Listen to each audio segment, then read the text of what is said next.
Salut! Ça faisait un petit moment que j'avais pas fait de vidéo parce qu'on n'avait pas vraiment de nouveautés à vous montrer. Donc pour ceux qui nous suivent là, on est fin août et donc on attendait les deux modèles de pré-série de la nouvelle trottinette devant. Vous avez certainement vu les prototypes qu'on avait fait en cadre acier. Et donc là c'est la version aluminium qui arrive. Comme j'ai expliqué là sur le blog, c'est une collaboration en termes de fabrication avec le soudeur de chez Roverland. Donc voilà, on a fait des plans ici à Tarbes sur un bureau d'études. Après la conception que j'avais fait moi ici à Toulouse, on a envoyé ces plans du bureau d'études vers chez Roverland. On a fait le prototype et là c'est le modèle pré-série. Alors il y en a deux qui arrivent cette semaine. Il y a le mien qui est la version Ultimate, donc avec fourche carbone, les freins, disques SLX, etc. Et celle de Diana qui est la version standard. Donc après on fera peut-être un petit upgrade de toute façon pour la saison en fonction de ce qu'elle souhaite. Mais voilà, donc on va ouvrir ensemble la première devant, et je ne sais même pas laquelle c'est.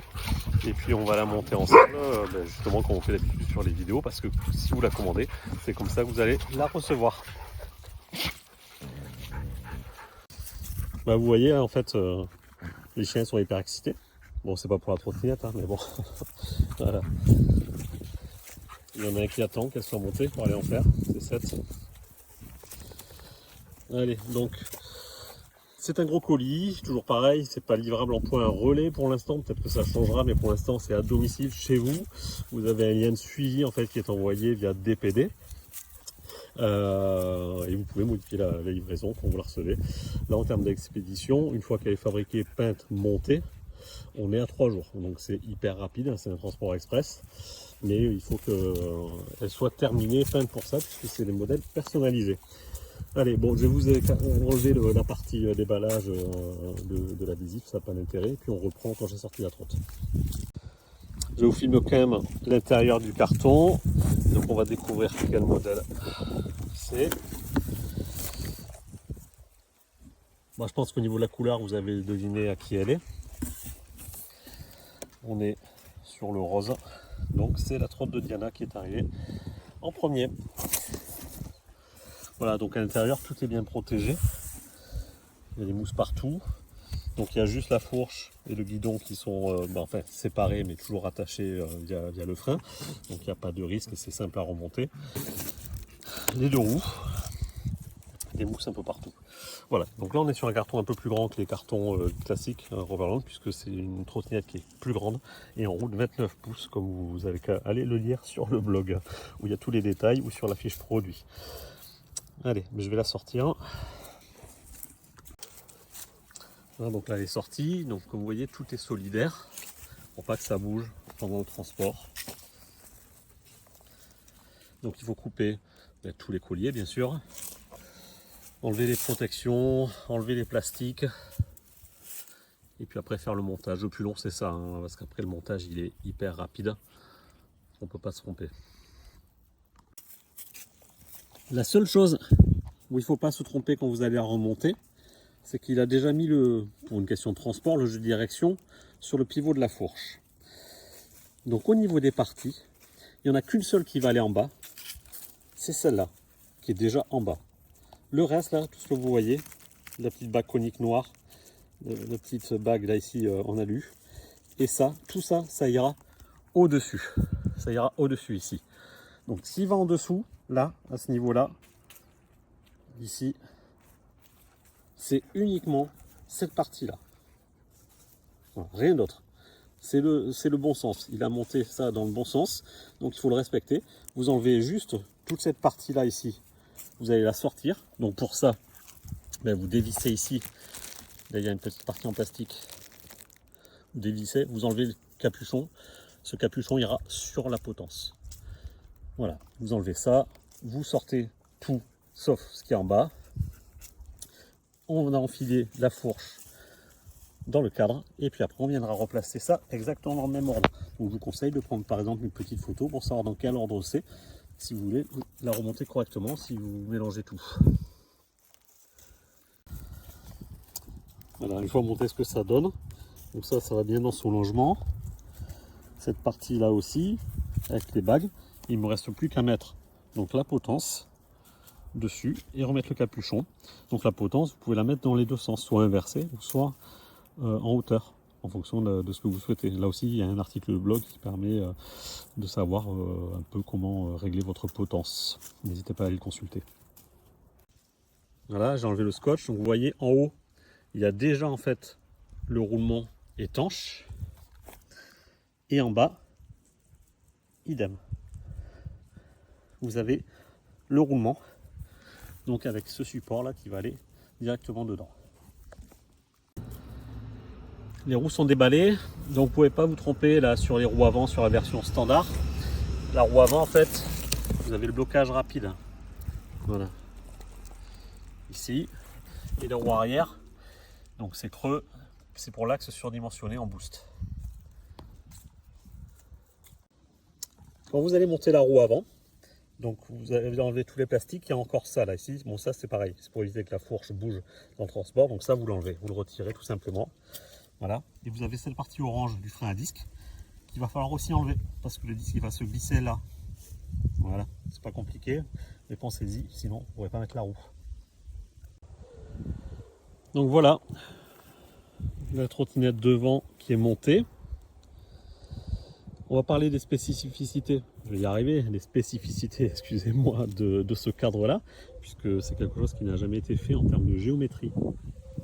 Donc si on parle des dimensions hors tout, donc d'entre-axe, c'est-à-dire roue avant, roue arrière au niveau des axes, on est à 140 cm.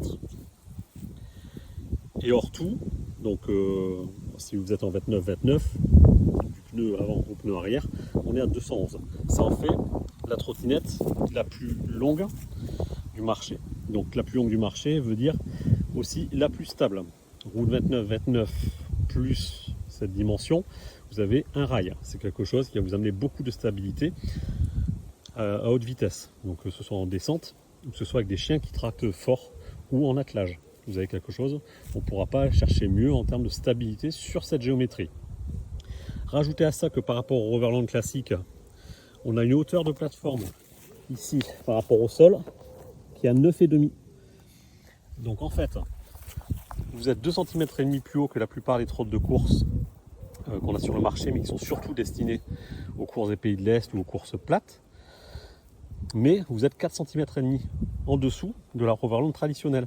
Ce qui fait qu'on a une poussée qui va être assez optimale, tout en gardant une capacité de franchissement qui est hors norme pour une trottinette de compétition.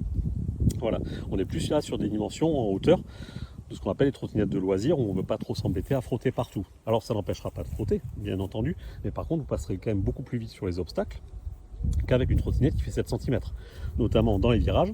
Il y a aussi un article de sujet à ce blog-là, sur le blog, pardon, à ce sujet-là.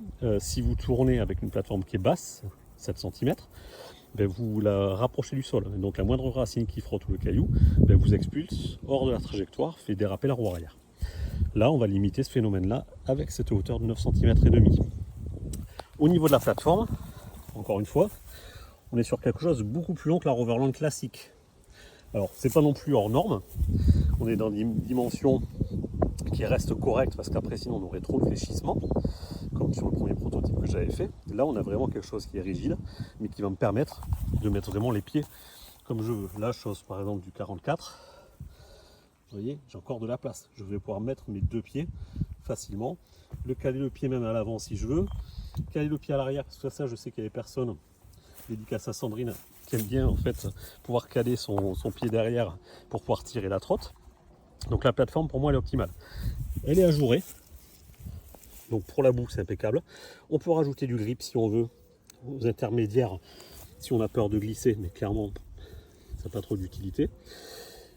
Autre spécificité, donc du coup par rapport aux autres classiques, on a vraiment un arceau rigidificateur derrière qui est hyper important pour la robustesse et pour la rigidité, vu qu'on a des haubans qui sont très longs. Et en plus des renforts, des manchons qui courent en fait sur un tiers du haut-banc arrière pour avoir quelque chose de très rigide, parce que j'ai souhaité avoir un bon dégagement ici comparé à d'autres trottes. C'est-à-dire que là, les conditions dans la boue, l'eau, etc., ben là on ne restera pas coincé comme moi je suis resté coincé avec la Gravity qui n'avançait plus, où la roue était complètement bloquée. Là, il n'y a pas de risque, vous n'allez pas charger, vous allez pouvoir mettre même des pneus avec des sections plus larges que ça, avec moins de risques. Donc pour la boue, c'est une trottinette qui va être idéale. Au niveau de la hauteur du guidon, là on est sur du standard. Donc après c'est à vous de voir si vous voulez garder les bagues de hauteur ou pas, mettre la potence inversée, la potence relevée, un guidon plat. Ça vous gérez comme vous voulez, mais c'est en tout cas du standard au niveau de la hauteur. Vous avez l'arceau pour venir fixer la longe. Et là, comparé aussi donc au Roverland traditionnel, on a un renfort qui est différent, qui a été retravaillé, et une double direction oversize. Voilà, qui est beaucoup plus moderne, qui va nous permettre de mettre des fourches, comme par exemple la fourche carbone aussi, qui est un peu plus large, etc. Des jeux de direction avec des roulements plus grands aussi, pour moins de jeux, moins d'usure, et voilà, une meilleure qualité. Donc tout ça, c'est beaucoup plus moderne que sur ce qu'on trouve majoritairement sur les trottinettes. Voilà, on a aussi les passages de gaines à l'intérieur du cadre, pour que ce soit plus joli, plus esthétique. Là ici on est obligé de ressortir, de faire une petite boucle. Bon, elle est protégée par le cadre, parce qu'en fin, sinon c'est hyper compliqué de la faire passer à l'intérieur des tubes. Et après elle ressort protégée ici. Voilà, pour la gaine hydraulique. Encore une nouveauté, le moyeu arrière. On est sur un anthrax de 110 mm. Alors ça ne vous parle pas en tant que novice, mais c'est plus large que le standard classique des trottinettes. Donc ça va vous permettre d'avoir encore une fois plus de stabilité, surtout que là on a un axe qui est surdimensionné, donc qui est plus épais, qui fait 15 mm. Donc on est sur ce qui se fait de mieux en termes d'axe de roue arrière, pour avoir de la rigidité, une bonne qualité de roulement aussi. Voilà, c'est à peu près tout.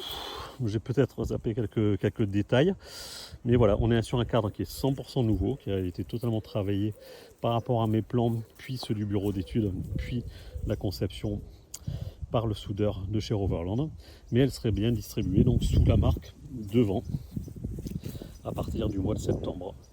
Donc coloré personnalisé. Au niveau des montages, il y a les possibilités d'avoir des roues tubeless ou des roues classiques, fourche alu comme ici ou fourche carbone, et les freins classiques Shimano ici, ou des freins encore plus haut de gamme type SLX, XT, etc. Donc on peut avoir les options de montage un peu que l'on désire, en plus de la couleur perso. Au niveau des tarifs, ça ne devrait pas trop évoluer par rapport à ce qui est annoncé sur le site.